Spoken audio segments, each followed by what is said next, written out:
Well, I'm trying to wonder how we can find out what kind of shoes we're wearing today.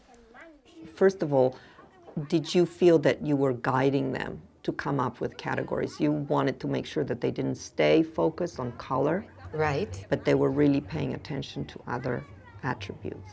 Right. Well, I think the opening question was good. Remember, we had planned, how are we going to get them started on this? But that really got them talking, which was good.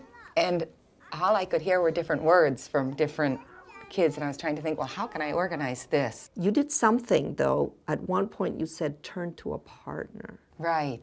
Why don't you turn to your friend and talk to them and tell them what kind of shoe you think this is? Go ahead. Why did you do that? Because they were all talking. I wanted somebody to hear them. Sometimes I'm worried also that nobody's hearing what they're saying if everybody's talking. So if they're talking to one person, they'll each hear each other. Right. And I think that in a way that turn to a partner and talk allows for more than the just one or two. It also, in terms of the English language learners that you have, for many of them it might be a lot more comfortable to talk on a one-to-one than to talk out into the group. And when you did that, it looked to me like everybody was conversing. Mm-hmm. Yeah, and I did feel more comfortable then when they were all talking. I want you to think about the control, because then when you said, let's turn back and come back together again, what happened? Mm-hmm. I can't remember. I'm hoping they did they? They all did. You were able to refocus them and bring them And back. I think maybe because they did all have a chance to talk and be heard, and then they were ready to come back. I wasn't sure that they came back at that point, but since you are observing. Yeah. You wanted us to pay attention to how you were doing. Your question was, how am I guiding the students to come up with categories? Mm-hmm. Okay.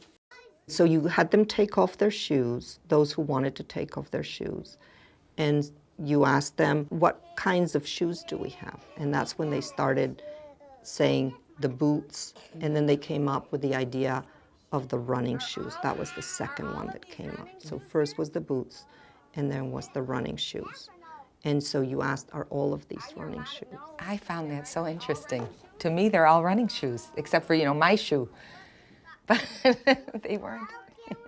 So in your mind, you thought there's boots, there's all of these running shoes, and then there's my shoe. Mm-hmm. Those were my categories. That's your category. And then I was going to have them separate their running shoes by fasteners, by laces and Velcro. And I'm thinking, well, that's what I want. What are they saying? So, but it was only the one little boy that said the superhero shoes, but nobody disagreed. So what type of shoes are all of these here? Shoes? Just shoes. Those are superhero shoes. Superhero shoes? Is that a way to group one?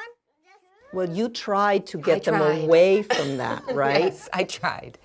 And I thought, well, I guess it's not a wrong answer. It's a fine category.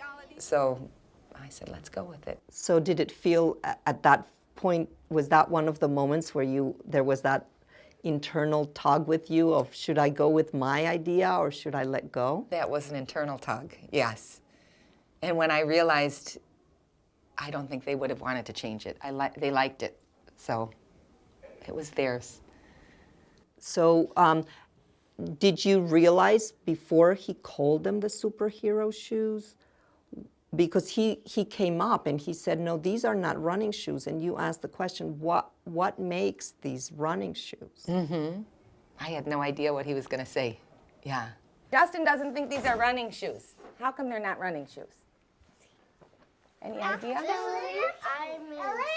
Oh, this is Iron Man. And this is Spider-Man. Oh, okay. So it was interesting. It was interesting. Yes, superhero shoes and running shoes. Superhero shoes do more than run, I guess. I guess so.